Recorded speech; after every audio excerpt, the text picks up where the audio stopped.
Good morning, happy Thursday. I open today Eastern Thought for the Western Mind. I always feel when you see the quality of the pages of a book, and this one they're all wrinkled and wrecked, it's an indicator of how much it's been used as a tool, how much it's been read, maybe how much it's been cherished. And this one came from my teacher, and the fact that the pages are so, well, I wonder if she read it in the bathtub, but I randomly opened the 8 Principles of Spiritual Living, and I chose, it opened to Principle 5, complementarity, harmony, well-being, and the fulfillment of individual purpose are only possible when our consciousness is inclusive rather than exclusive. That is, consciousness that is universal in the sense that we can recognize and appreciate the purpose and necessity of all things in life, and therefore give them space to express their innate right to be. This comes to mind for me often when I think of why certain people that we care about die of a disease, why certain bugs create disease in a human. And at the core of all the discourse in our life and the negativity, it's nature's way of winding things down. We can't all be alive, fertile, reproducing, and not dying forever. I don't even know what would happen to this earth if nothing ever died. If nothing ever died, it would never nourish the living things. It would never create space for new things. There's that cycle. Look behind me, the circle, the wheel of life. So as terrible as disease is, it has a purpose, and coming to terms with it in the human existence is the hardest thing. Coming to terms with it when you have a pet that you love and it only has a 12-year lifespan, we question why. It has a purpose in nature, but not necessarily a sentient purpose in our lives. When people either on an individual or collective level become exclusive, that is when the foundation of their identity is based on prerogative and privilege rather than harmony, peace, certainly love is lost on both the individual and on society. And you think about it, there is an unactualized opportunity for love. And that throws the disharmony off when some people care about love and inclusivity and some people are exclusive and don't care about harm. So you have this constant duality up and down. Individuals, societies, nations, religions, and politics become exclusive when they're attributed to a particular specialty, talent, position, skin color. When it's healthy, or gender, when it is healthy and necessary to value who you are, it becomes more unhealthy and violent to become attached to your special qualities, making others feel inferior because they don't possess those same qualities, and to the point of killing entire nations and races. The reason for conflict on any level is nearly always this sense of right to dominate or suppress others because we feel we're better than another. Unfortunately, in modern society, East and West, the idea of outdoing others in order to prove the value of the person or idea has taken precedence over the innate principle of life that is complementary. Nothing is by accident in nature. If there's a problem in nature, it's because a human has introduced a species to a place where it wasn't meant to be part of that harmony. When we learn to complement rather than compete, there will be peace and above all self-respect. And isn't it interesting? I open this right now. So much discourse going on in this world. I'll read one more paragraph so I don't get upset. Self-respect means to recognize myself as I am and fulfill my purpose without injury or competition with another person. We all have a place within this beautiful tapestry of life. Let us know, enjoy, and express it. That's our right. But we never overdo it because we will feel our role or position is more advanced or better than another. Sometimes there is a sense of personal or collective inadequacy that is the need to be recognized, which creates attachment to privilege and prerogative. When a sense of identity is based on these, it means it creates exclusivity. And if we were to work, okay, I'm going to read one more paragraph just because this is a really good topic. Nature works on the principle of complementarity. It can be seen as the seasons, day and night, the continual cyclical process of birth, growth, maturity, decay, which is enriching, death, and rebirth. Even our bodies work in this principle. Look at your face, 2 eyes, 1 nose, 1 mouth. But even your nose has 2 nostrils. 2 ears, all in the right position, functioning in an appropriate way. Which of these is more important? Would you say that the eyes are more important, or would you prefer to have 3 eyes and no nose? Nothing is by accident in nature. Or would you say that the nose is more important, so you could prefer to have 3 noses and no ears? We cannot think like this because it's absurd and illogical. Each feature on our body, which was introverted, and then when you think of the exterior of that, each feature in humans is on purpose. Each feature in nature is on purpose. We cannot think like this because it's absurd and illogical. Each feature has equal value. When we recognize the equal value of all things, we stop being illogical, comparing, competing, feeling superior, inferior, or striving to be what we're not. In a society that functions, can everyone be a doctor? No. Can everyone be a builder? No. You need this variance of skills. We're each like pieces of the puzzle fitting into each other, complementing each other, and making this perfect whole. Everyone has different talents and positions because differences have to be fulfilled in our whole society. Oh my gosh, this is such a good reading. Okay, very last 2 sentences. If we examine life carefully, we realize the recognition of this principle of complementary in the basis of creating a peaceful and happy coexistence because of vision and attitude of equality respects and honors the differences. Why am I so emotional about this? When I go to the gym, unfortunately there's 2 big TVs of CP24, and every single thing that comes on there breaks my heart. It's about discourse and humans hurting each other and focusing only on the differences and the inadequacies. On a happier note, let's come to the mat. I had an idea that I really wanted to work, oh my gosh, it might match, on all like heart opening but in an unconventional way poses. So we'll come to the mat, we'll do some work with opening our heart. I always like to start with some kind of prop, and that's a very Iyengar way of thinking. What can I do to take the human form, in this case it's a block, to create openness in my heart? So, taking one block behind my heart, oh, right away I felt the crack that I needed. And you can do this also with a rolled towel, a bolster, an old yoga mat rolled horizontally behind your heart. Palms turned up, elbows pull in, and just take a moment.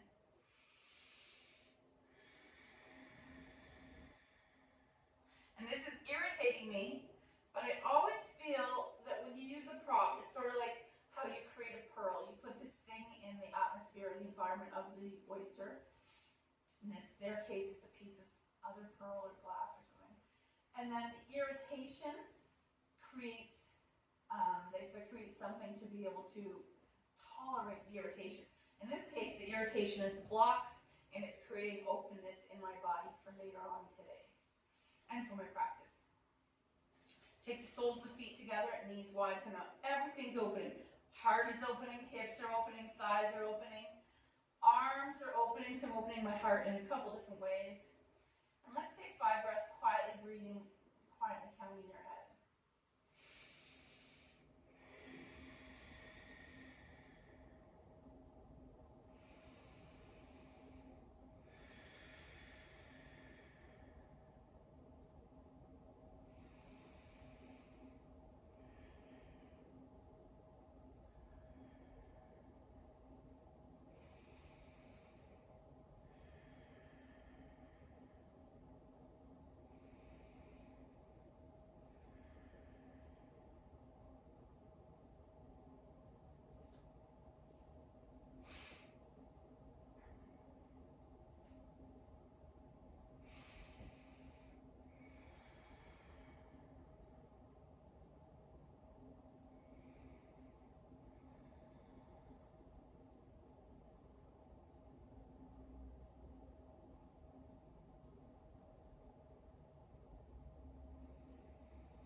all the way back down, knees to chest, little bow.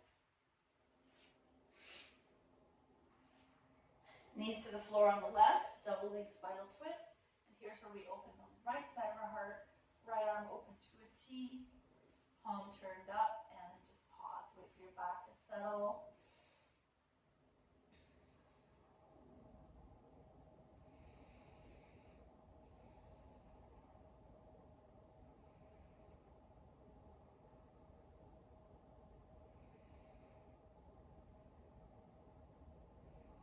Back to center, little bow.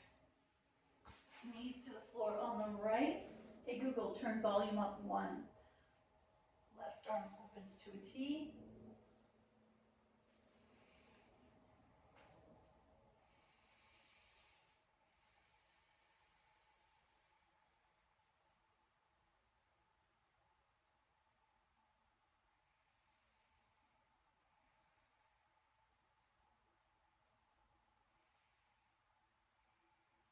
Back to center, little bow.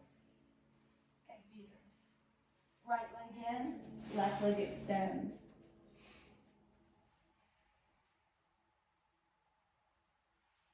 Point and flex. Left hand takes right knee over.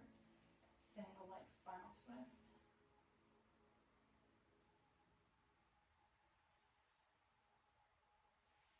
Center.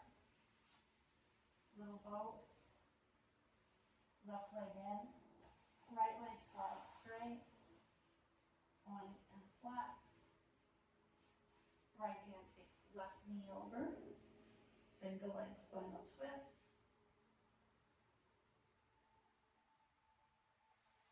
Center. Little boat. Or egg beaters. I want to take the legs wide and just pause here for a moment.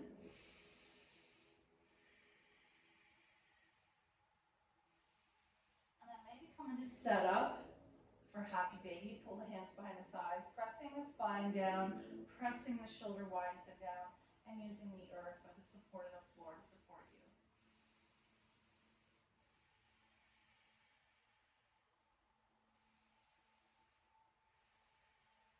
You may choose to stay here or come into full happy baby.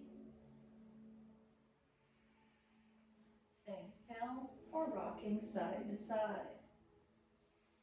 And then I'll take the soles together and pause. And just as you press your knees to the earth in butterfly or cobbler, imagine you press your knees away to the opposite wall while pulling your feet towards you.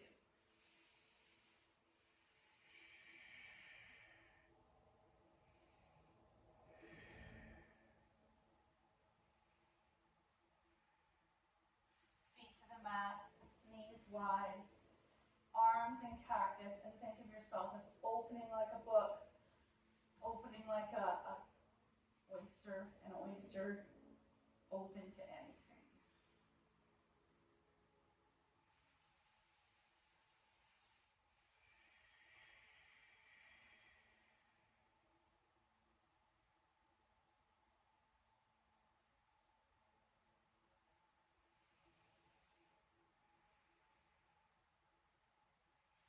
Close your legs, feet in the air. I got my strap nearby, and I'm just going to point and flex a few times. Roll up the ankles, legs wide. Maybe I'll stay here, or maybe I'll grab my toes.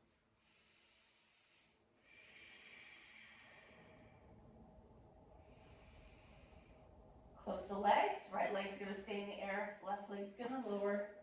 Massage. And then let's take that strap to the ball of the right foot. And start to stir that leg one direction or the other. I'll take both straps in the right hand. Leg falls out to the side and pause.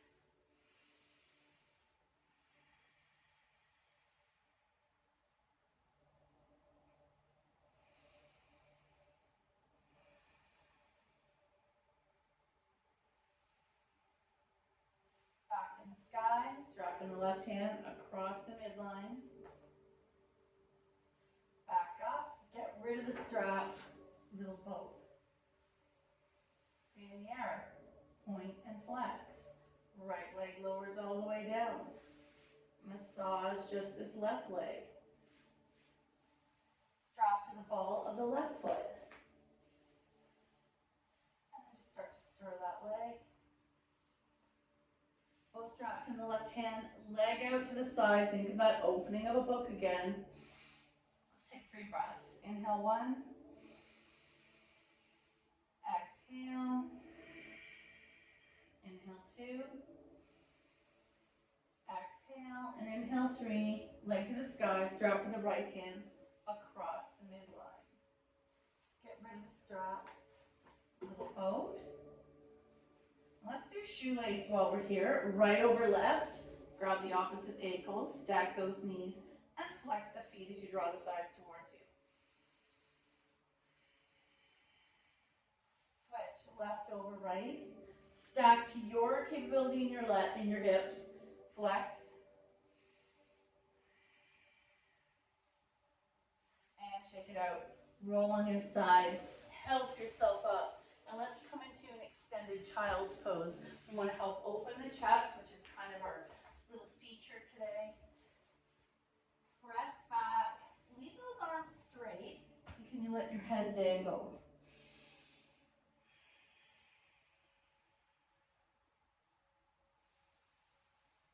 Option to try to bring your elbows to the mat and prayer hands above your head. Spread the fingers, pressing the heart towards the earth. Press the fingers into each other and notice what's happening behind your heart and your upper shoulders, upper back.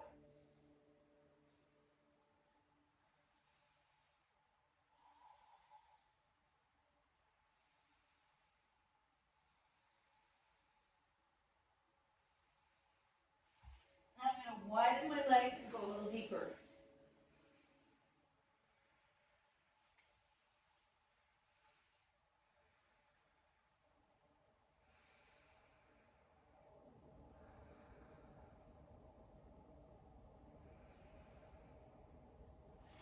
And come all the way up. Let's do a quick cat-cow. Hands out of the shoulders, knees out of the hips. Slowly you're looking up into cow. And engage the core, turning it to cat. Inhale, cow. Exhale, cat. Inhale, cow. Exhale, cat. Back and forth. And then press back. Let's do the flowy version. For flowy version cow, I like to tuck my toes, chin to chest, slowly coming to cat. Untuck the toes, pelvis forward, chest between your arms, look up. Cow. Cat. Press back, look forward, cow. Cat. Pelvis forward. Cow. Press back, cat. And press back, final extended child's pose. Coming to tabletop. We're going to do our first variation that will eventually lead us to a standing version of a heart opener. We're going to do bird dog so that we can establish the shape that this other pose is going to come out from. So let's start with right hand, left knee are staying down. I tuck the left foot for stability. Right foot steps back. Hip height. Left arm reaches. Shoulder height. Head in line through spine. Engage the core. Clench the glutes to center and lengthen. Switch. Left hand down. Right arm reaches. Lengthen. Switch. Left and right are out. Switch. Right and left are out. Switch. And come back to center. Extended child's pose.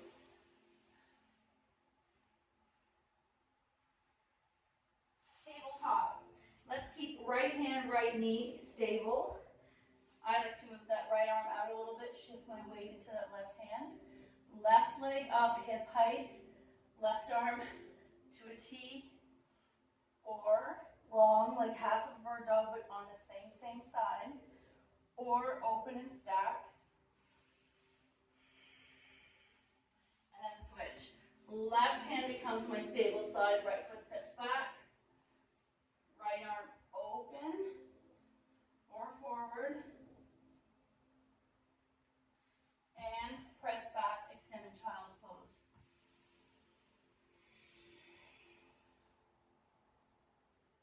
One more time, tabletop. Right side's going to stay. Left foot, back, left arm, left open. Next variation, a lot optional. Bend that left foot and grab it. Open, and I want to roll that shoulder back. Undo, extended child's pose. And that one is only if you like a challenge. Back to tabletop. Left side's landing, right side out. Option to stay here or bend that right foot to your bum and grab hold of it. Undo, extended child's pose.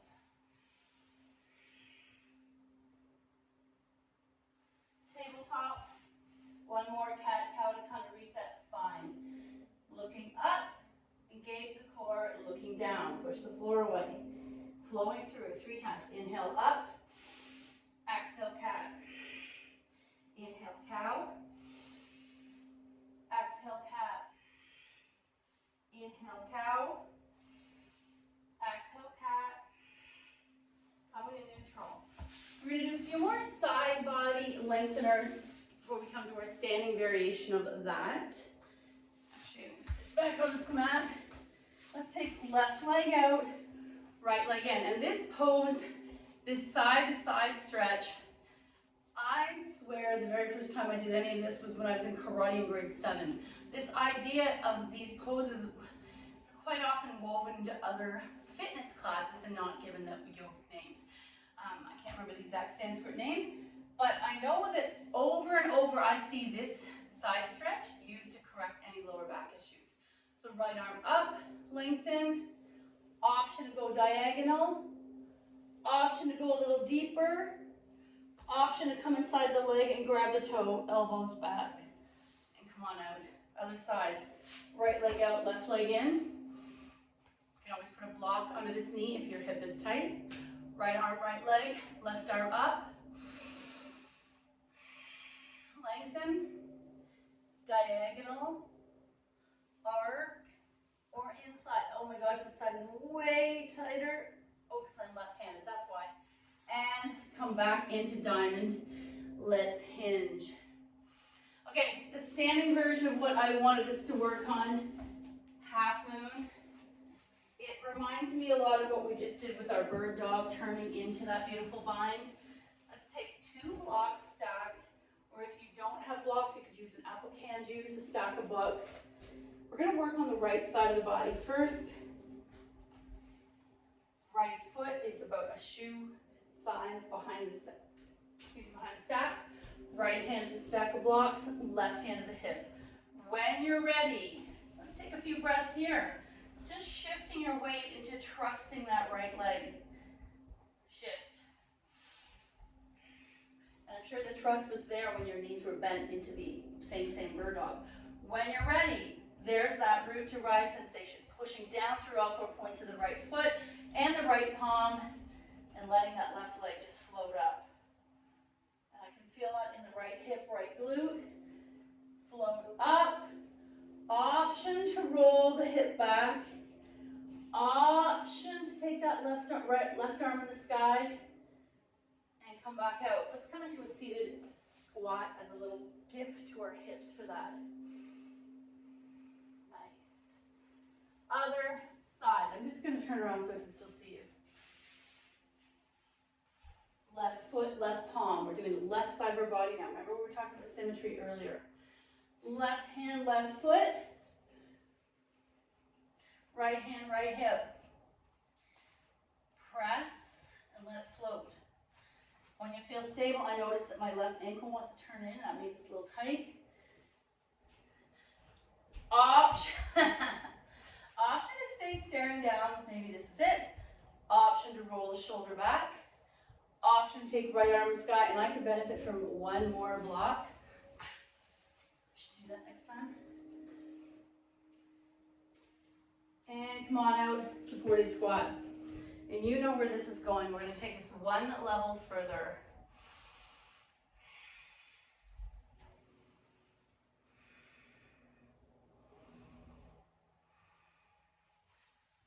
Okay, other side.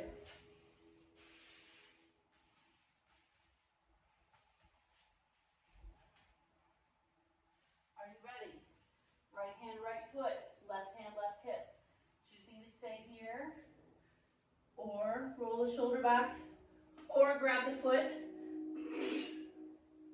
Come on out. Supported squat. I know I did that way too quickly. I know a few of you are going to give me feedback about that. Other side. If you enjoy the complexity or the challenge of some of these poses, why not give yourself some homework? I know some of you like to do school for school's sake, and focus on one of those poses throughout the day, like this pose. Left, right. When you're ready, woo-hoo, as I'm going to fall over. And one side does seem a little easier in my body than the other. And then come on out, down to the mat. Let's take a seat. Actually, I'm going to go back on these blocks. I noticed that the hips were tight for what we were doing. So a nice little gift to yourself. You can make a seat with these blocks, or you can use an actual cushion. I'm going to take one leg and the other. Shoulders back, and look at that, I'm not symmetrical. I want to take, let's do 5 breath rounds. I will count you through it because I know I like to be guided. Inhale 1. Exhale. Inhale 2. Exhale. Inhale 3. Exhale. Inhale 4. Exhale and inhale 5. Exhale. So, for our final reading today, I have chosen our friend Richard Wagamese, but I love the look of this book. On a cold day, this cover itself warms me. And I opened randomly to a picture of sweetgrass. We know that that's one of the 4 medicines, I believe, in the Indigenous culture in Canada. 3 strands in a braid of sweetgrass. They represent 3 spiritual qualities, maybe love, kindness, humility. When I smudge myself, I purify myself in these qualities. I prepare myself for the day with the strength of those spiritual qualities, almost like when we do some of our practice to help ourselves with these tools to get through our day and through this life. The smoke clings to my hair, my clothes, and it remains in the air of my home. As I move through the day and I smell that fragrance, I am reminded of how I've chosen to live, and in that power of greeting each day with reverence, calm, and prayer. That is how I learn to direct my humanity towards peace, equality, and harmony. Oh my gosh, this is exactly what we were just reading. One day, one person, one circumstance at a time. Whoa! I can't believe how attuned that was to our first reading. Thank you so much for your effort. The good in me sees the good in you. Namaste.